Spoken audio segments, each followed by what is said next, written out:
How many millions of dollars did the accounting firm get held liable for? It was like $35 million? $35 million. Dixon sued the accounting firm and got a settlement of $35 million. Yeah. They also filed a lawsuit on the bank and picked up, I believe, right around $4 million. But we see there was the belief like, well, you know, the accounting firm is right. liable. So, on some of this stuff, in particular Machinery Row, who is the accounting firm?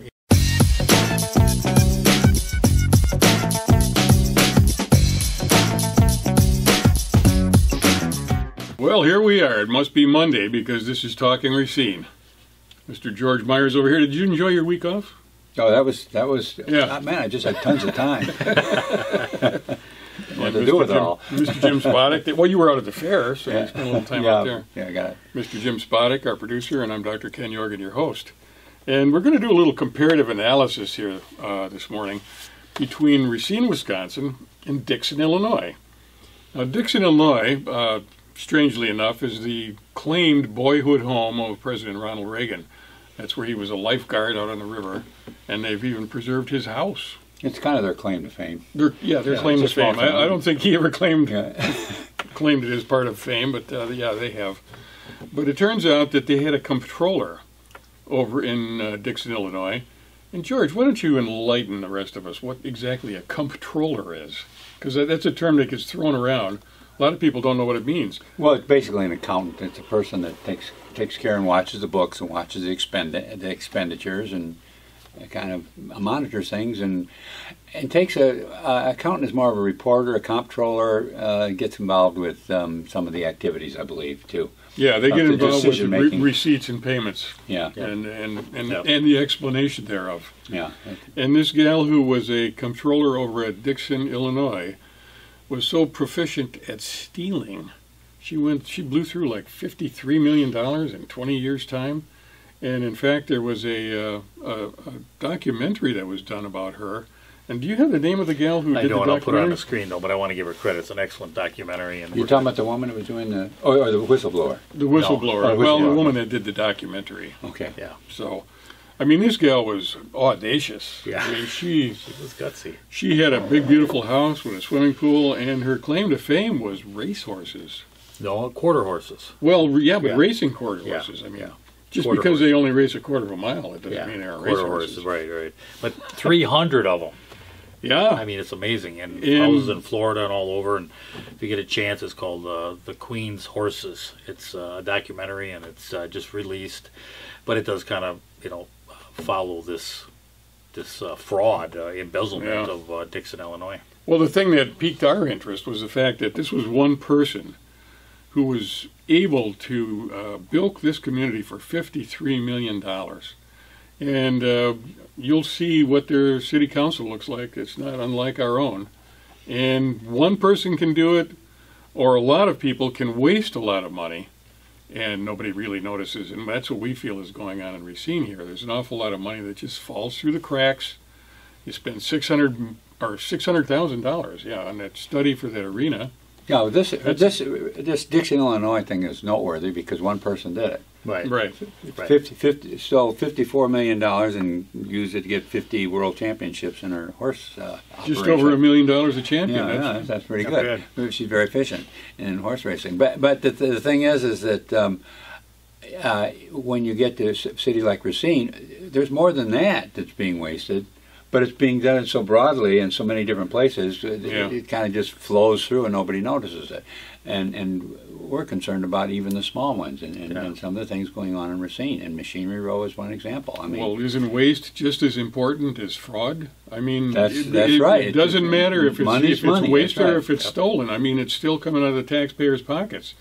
And that's the consideration right there.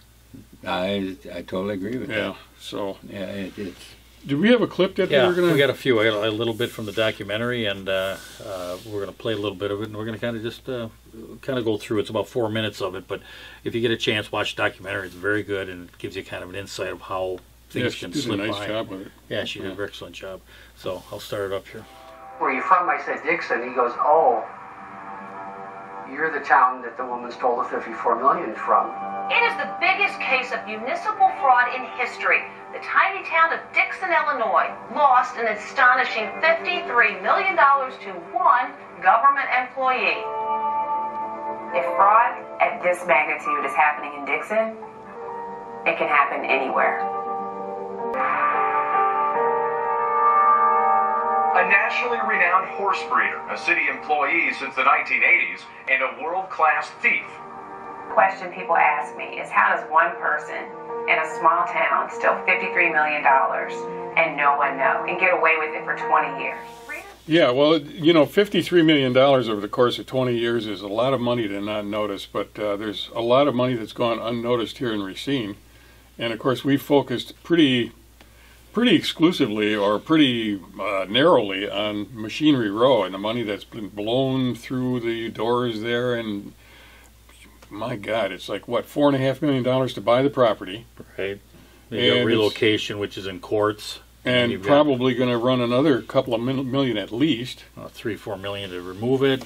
And well, no, they've been talking about as much as $6.5 million to take it down. I think they've gotten a better price than that. But I mean, the bottom line is, it's going to run in the neighborhood of $10 to $15 million by the time we're done. And now there's like we've said, there's a dozen businesses that have been eliminated. The property is off the tax rolls.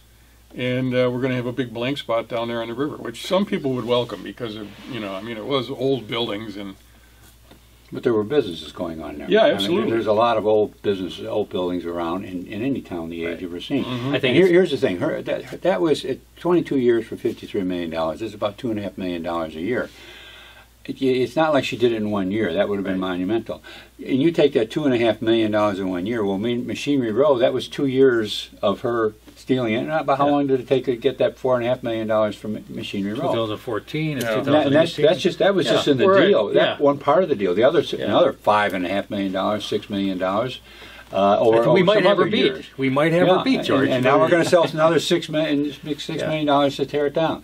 See, and we are, we're spending money on that one project at probably a rate greater than she was stealing money in Dixon, Illinois. Right. Well, look at the money that was thrown at the arena project just for a study. Yeah. $600,000 to study whether it was a good idea. We knew right off the bat it wasn't. Yeah, well, we did. I mean, and there's still more of that. I mean, I would have taken $50 for it. Oh, I know. There were threats of spending $50 million in taxpayers' money to build the darn thing, which would have been the equivalent of everything that she stole. Right. Right. And this is national. All this would have been the same thing. Taxpayers losing the money. You know, they lost money to her. They lose money to arena. And the other thing is, Machinery Row was fraud. Again, it was fraud. And there was fraud in Machinery Row, and nothing seems, they just kind of overlook it. Well, we don't see it. The sheriff doesn't see it. The common council knows about it, doesn't see it. The administration doesn't see it. But let's see what happens here in Dixon and how that works out for the fraud. Yeah. Well, it was not necessarily a red flag. But what should have been a red flag was looking at the neighboring town right next door to Dixon. And that town was Sterling. Sterling has a similar population size, a similar annual budget, but yet Sterling had a surplus when Dixon had a huge deficit. Okay, now there's a good comparison right there. Taxes in Racine are 3 times as high as they are in Sturtevant. Right. And they're twice what they are in Caledonia and Mount Pleasant. Now, are we getting 2 or 3 times the service and the quality of government and the quality of urban living, the streets, the garbage pickup and all other things? Right. As those communities are? Good question. Okay. They may not have felt the impacts of Rita's fraud because they were borrowing a lot of money during the time Rita was embezzling a lot of the city's money. 18 months before Rita was arrested, the city manager of Sterling, Illinois, actually wrote a letter to the city of Dixon and said, "Why do you all have this huge deficit? Because we have a surplus." He was trying to alert the city of Dixon that something seemed wrong. Has anybody been trying to alert the city of Racine that something seems wrong? You've been alert for 2 years.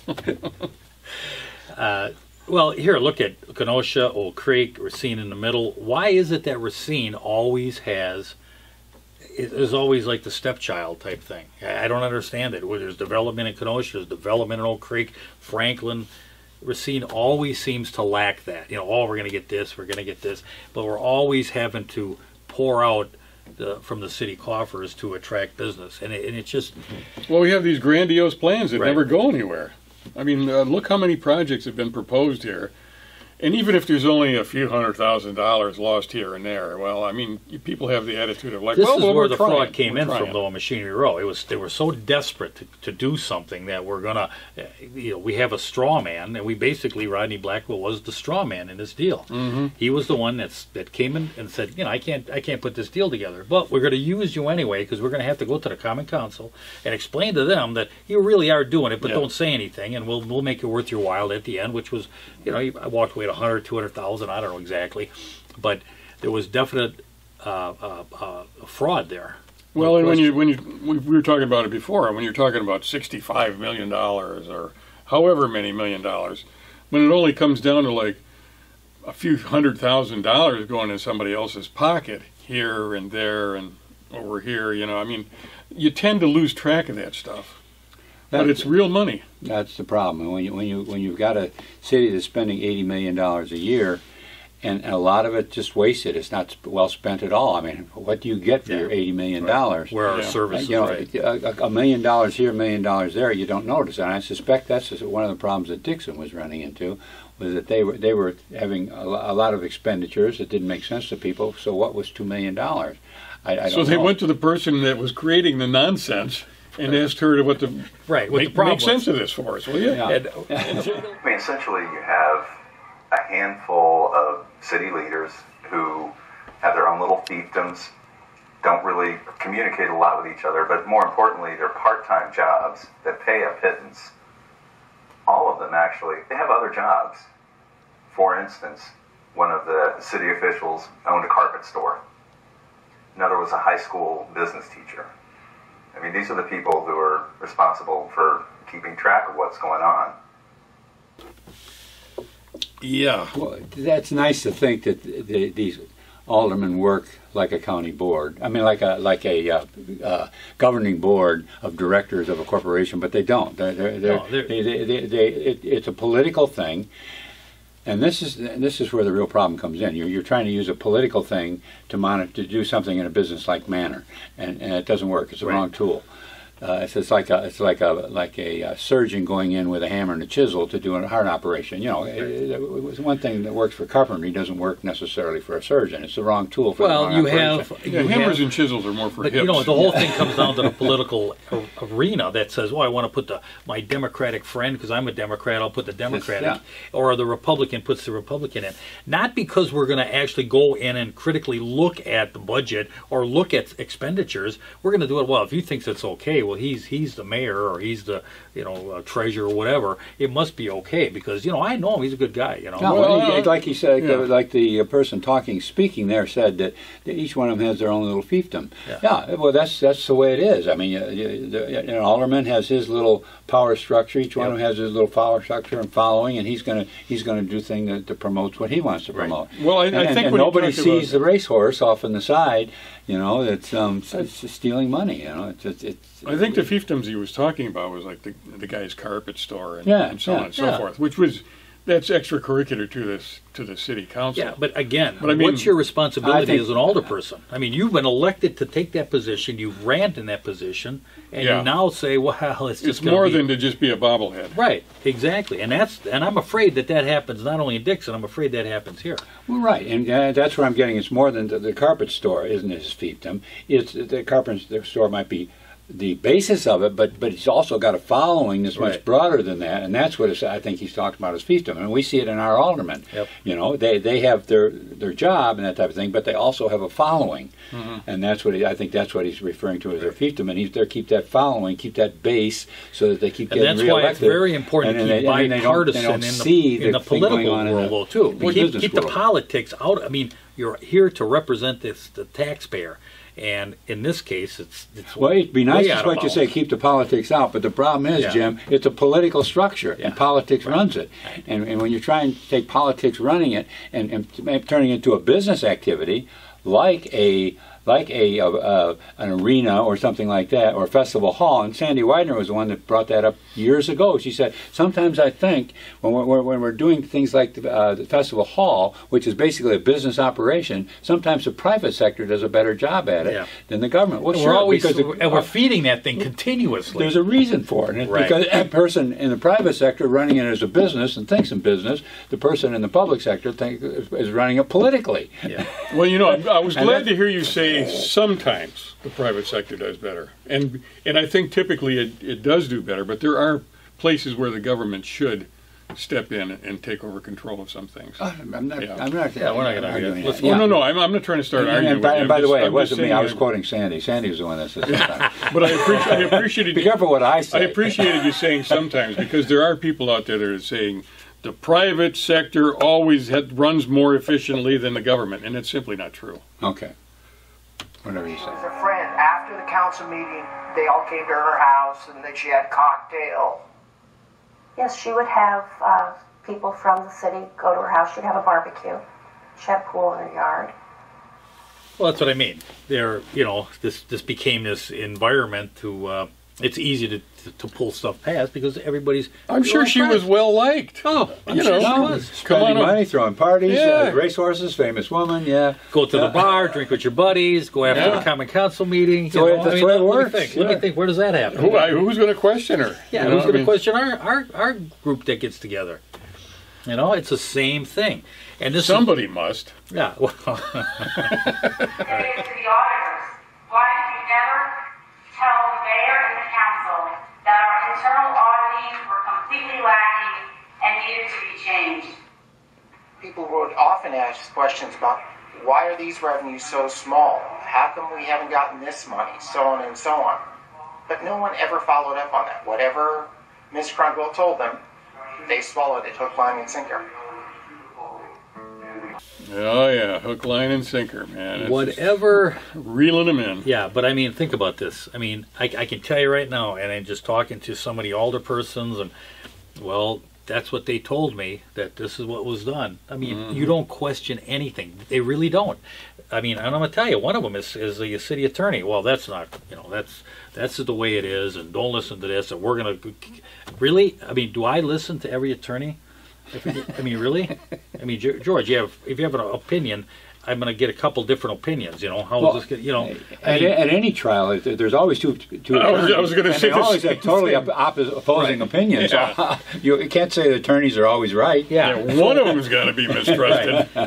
But I mean, there's so much of that. Well, this is what they told me, and this is what they suggested. Don't speak about anything. That's my favorite. Don't talk about it. Well, that's the political nature of things. Yeah. Don't talk about it because then all of a sudden it's going to create problems in the community. The problem in the community is that people are going to actually ask them questions, and that's the problem. Well, when you don't ask questions, then you get overtaxation, you get overregulation by government. It gets very aggressive, and you get this type of thing. People start taking money just to feather their own nest out. And this was simple fraud. She set up a separate account, and then she would just make invoices. And it would be a real or a state invoice for $275,000. Put it in, write a check, put it in her account, hit the spot. Yeah. Well, part of the problem is that most people are basically honest, and they assume that there's a certain level of honesty within all of us, and they think that a public official who's run and been vetted, so to speak, that they're trustworthy. Correct. And so the natural inclination is to say, well, I guess it's being taken care of. Because a lot of this stuff is more complex than the average citizen is interested in looking at or capable Ken, you're going at. into the public sector and you're controlling people's money and you're in that position. I don't care if no one in a corporation is going to put you in a position that is going to, I'm not saying they should be excused. I'm just saying that people have a tendency to trust. And there's other people that will violate that trust, and that's the problem. And I think there's a lot of stupidity that I'm just going to let this go because I don't understand it, so I'm not going to ask any questions. And that's the wrong thing to do.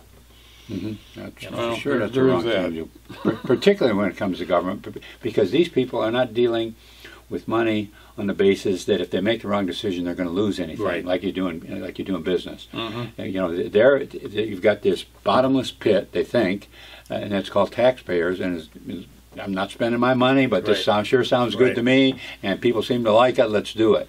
Monorail. Do you really honestly believe that they understand? Do you believe that the older persons in this community really understand that budget? I know they don't. No, Yeah, no, many of them don't. The budget is very difficult to understand, and particularly when you get into the way they spend the money and the things they spend it on. It's just ridiculous. But here's the thing. I mean, why aren't there? I mean, someone's going to be elected. They're not going to understand it. Their background maybe doesn't warrant any education. I put them in there, but they're there. It's their responsibility to understand that budget. They are the overseeing those tax dollars, and I think it's critical. Well, it's incumbent upon them to know what the heck is going on. Exactly. Yeah, I mean, and it's really hard. It's a big budget, and here's the problem: when the bureaucrats, particularly at the higher level you get up into bureaucracy, they spend their days figuring out rationale for spending the money that they're spending, and whereas the aldermen are very part-time. So when it comes to evaluating something, they're looking at something that's cherry-picked data. And I'll tell you, a really good example is the recycle bins. When the DPW chief came up, Rick Jones came up with this plan. He had gone to those communities where it worked. And I remember Jody Harding was running for mayor at the time, and she could go find communities where it didn't work. Oh, yeah. Okay, so each one can cherry pick their data, and the aldermen sit there and they believe in their people that are because they're going to the pool party. They're going to the barbecue. They're going to the barbecue pool parties. And did you see that horse she bought last week? Exactly. Beautiful. Yeah. Well, and that's the problem you run into. It's a part-time alderman, and once in a while you get someone in there that does their own independent research. And Sandy Widener was one of those rare individuals that does that. Goes and finds out. There used to be more, George. George, I can remember back, and there were definitely some real sharp aldermen in Racine. There were Eddie Deal was a Eddie Deal is real good. Yeah. I mean, even go back further, but we have, I don't know, digressed. I guess I don't know. Well, something's going on, but the point is you got to get away from this thing where the bureaucracy and those division chiefs are the last word in what is right and what is wrong, because it's not going to work. You're not going to get things straightened out. You're going to end up with machinery rows and arenas and streets that are rough and you know what? Once they screw up, they ought to be out on their can. Well, it'd be nice to do that. Yeah. I mean, I think we've got a few people that we could clean house on down in City Hall, quite honestly. Yeah, absolutely. Okay, now we go into the detection of the fraud. Now, I mean, there's somebody in City Hall that says, geez, I know this is going on in City Hall. I keep my mouth shut because I got to keep this job because I got insurance and I got house payments and stuff, so I shut my mouth. Yeah. This particular woman came up and actually blew the whistle. I guess you'd say she's the whistleblower. Mm-hmm. Most frauds are discovered by a tip from a whistleblower and not from an audit. So had Kathy Swanson not discovered this fraud and then reported it to Mayor Burke, there's a chance that this would have never been discovered and Rita would have gotten away with it. You feel as though you're a whistleblower? Yes. Mm-hmm. It sounds like a very stressful role. Being a whistleblower it's very stressful, but, it's all in how you're brought up. My parents taught me you don't take something that doesn't belong to you. And if you see something wrong, say something. So. Any regrets that you have in anything that's happened? My only regret is that I didn't find out sooner. The auditors are not to be held responsible for identifying the theft of millions and millions of dollars every year. Why have them in the first place? I think most people are under the impression that these audits are going to uncover graft and corruption and embezzlement. Apparently not.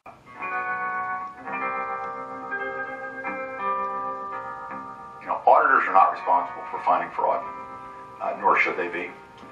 They became reporting and disclosing police, making sure that the corporations, public corporations in particular, were following the appropriate Just a quick fast forward. How many millions of dollars did the accounting firm get held liable for? It was like $35 million? $35 million.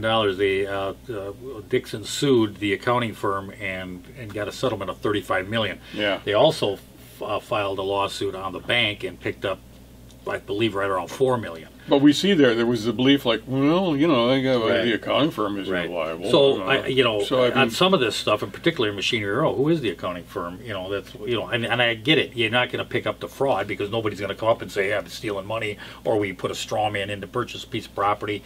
I mean, but who is that accounting firm? And, well, let's go back to because that was just an interesting point in the tape. Who really is responsible for finding fraud? Is it the auditors who did the annual audit for the town?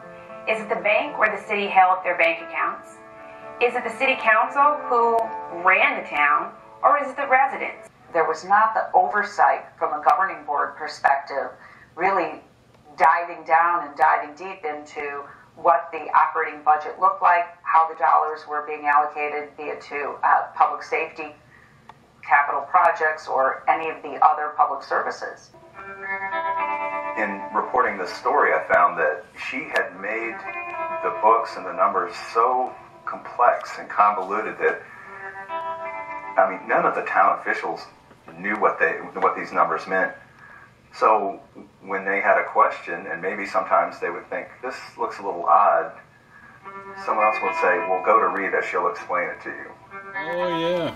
Yeah. Well, there was one little group left off of that list of who finds fraud, and they're at the investigative reporters. Sometimes it's nice that they would get into it and say, wait a second, where's this woman coming up with all her money? She works as a comptroller at she makes $80,000 a year.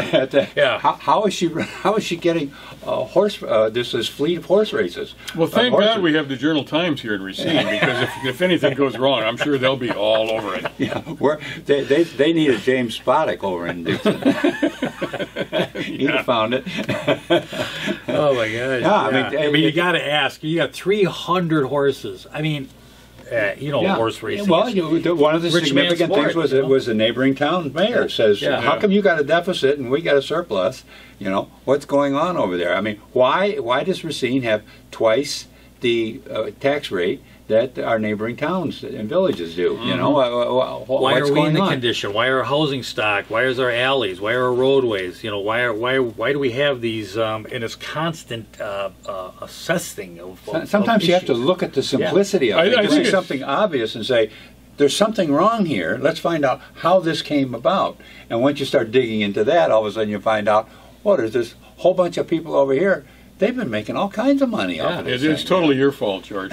I'm blaming you, because how many times have you spoken? I'm willing to be responsible. How many times have you spoken to the city council and explained in detail a problem with a particular expenditure? Yeah, see, that's my problem. I stutter. You're not entertaining enough. I mean, you need to go in there with a red, white, and blue suit on or something, waving flags, and have an entourage and a soundtrack. Okay, we're going to look a little bit now at Racine and some of the things that we should be questioning. Or should have been questioned by the Common Council, because it's not fraud. If they approve it, it comes to the Common Council. They approve it. Is that fraud? No. But this particular one, and what's the difference between fraud and stupid, in terms of how much it costs you? Well, you don't go to jail for stupid, I don't think. Oh, right. Yeah. But here's the thing. This is on episode. Fraud is hidden. Stupid is generally pretty open. Yeah, and that's right exactly where it goes. So we don't have fraud. Dixon's got fraud. We got stupid.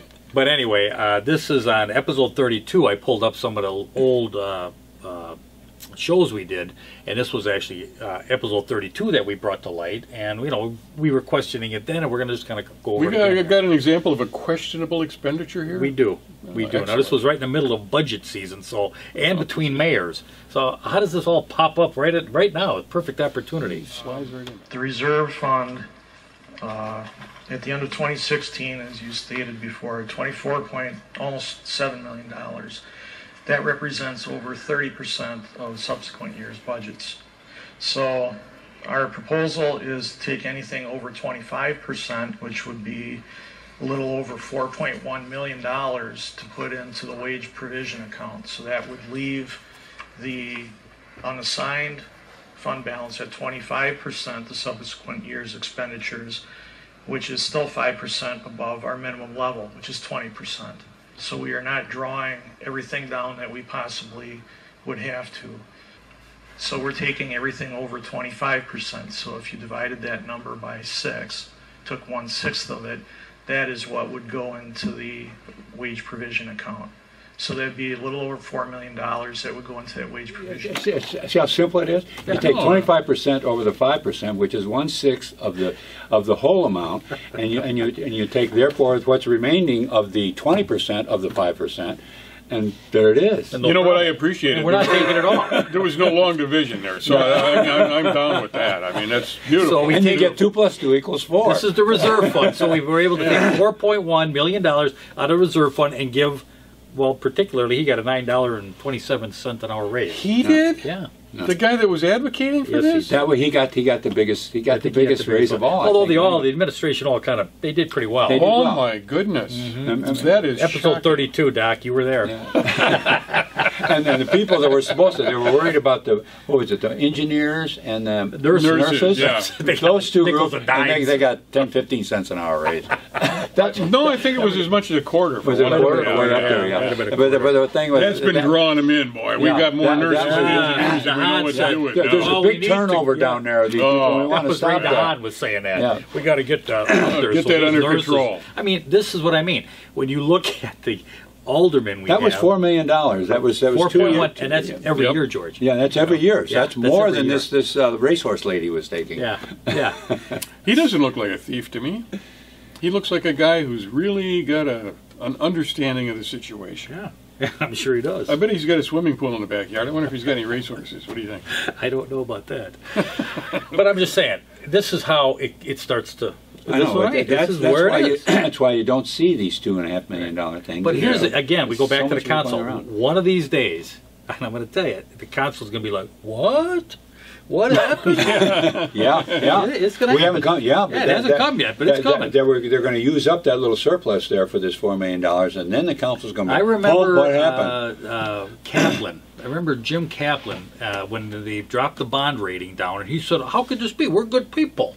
That's what did it. Yeah. That's what did it. Yeah, that's what they base it all on. Okay, here's Are these another good one. people? Let's give them some more money. This is another one. I pulled this. Now this was there's part of this was a YouTube video in a campaign, Sandy Weiner's campaign, and she brought up Machinery Row, and this was. I mean, it's not like the Common Council doesn't know that the fraud went on. I mean, it's common knowledge now in Racine that this was a straw man. The money was. Expended for this project. I mean, and then they actually went and bought their property back so they can pay the taxes because obviously the guy never showed up at closing. I mean, he was nowhere to be found. All he was here's a check and here's some money and, don't say nothing and hope everything goes good. He takes off and hi-ho silver out of town and they have to clean up the whole entire mess, and now it's costing millions of dollars. We have to clean up We the have mess. to clean it up. Yeah. And this is where I go, and before we play this, why aren't the city of Racine taxpayers filing suit on the city of Racine asking for my money back? Yeah, aren't you in the Taxpayers Association? We should be asking for the city of Racine residents should be asking for their money back. You're to blame again. Because the city of Dixon sued. They sued the auditor. Do the best I can. And they sued the bank. And they ended up I'm willing to be responsible for that. But think about it. They picked up $40 million on that fraudulent activity. Yeah. And I mean, Machinery Row is as fraudulent. Maybe there's not as much out there. And are the auditors to blame? I don't know. But I'll bet you somebody's in there. Somebody knew what was going on. It didn't happen by accident. There were state grants that came through, Right. too. There was DNR money misused. There were grants misused. And now you still got lawsuits out there that have been spurred on because of this fraud. Well, legitimate suits that have been actually, not approved by, but I mean, the Department of Administration, which is a state governmental agency, has advised at least Patrick Fagan that you probably got a civil suit. Oh, and they don't give him any legal advice, but I mean they here's definitely the let thing. him know. All that started with the fraud in the beginning. Oh yeah, that was what it was. So everything after that is fruit of the poisonous tree. So whatever happened was the criminal act that created all the rest of this. And why aren't the citizens of Racine being reimbursed for that kind of a loss? It's huge. $10 million. You could put a sports complex up. You could do all kinds of things with that kind of money. Fix the damn roads. Yeah, they can fix the alleyways. I mean, there's a lot you can do. But you know what? The citizens of Racine just, and your aldermen completely close their eyes and look the other direction. They're good people. Why go drink with them? Yeah. That's what's going on here. Well, that's. I know of at least 1 or 2 aldermen there. Exactly on Yeah. that basis, they're holding their office. Not that they're doing anything well, but they're nice people. Yeah. Oh, I thought you meant they drink. No, I didn't mean they drink. I don't know if they drink or not. All right, I'm going to play it. This one, and this was, like I say, was on YouTube. Hello, my name is Sandy Widener. There is an important issue that I think the public needs to entirely understand regarding Machinery Row. In June of 2014, then Mayor John Dickert, City Administrator Tom Friedel, State Representative Corey Mason had a press release announcing this huge development that was going to take place along the riverfront in the city of Racine in what is now known as Machinery Row. In that announcement, Rodney Blackwell announced that he was going to purchase properties for a redevelopment that would be commercial and residential, and it would be a private and a public endeavor for this development. However, there was never any private money put into this development. All of the investment is public dollars, and those public dollars are an investment to achieve more public dollars for this development. By September of 2014, having done his due diligence, Rodney Blackwell determined that he could not move forward with this project. Fast forward from July until the first week in December, we had heard nothing. So when we convened in the executive committee last week to hear about the revised plans for the development, we're not hearing so much about a private-public endeavor. We're hearing about a public endeavor.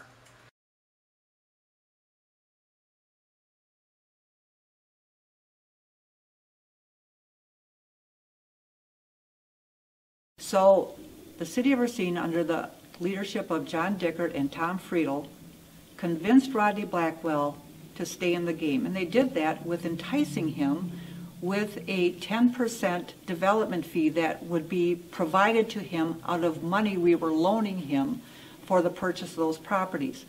So we, the council, were told that the properties that he wanted to purchase cost $4.5 million, when in all actuality, the real purchase price was only $4,050,000.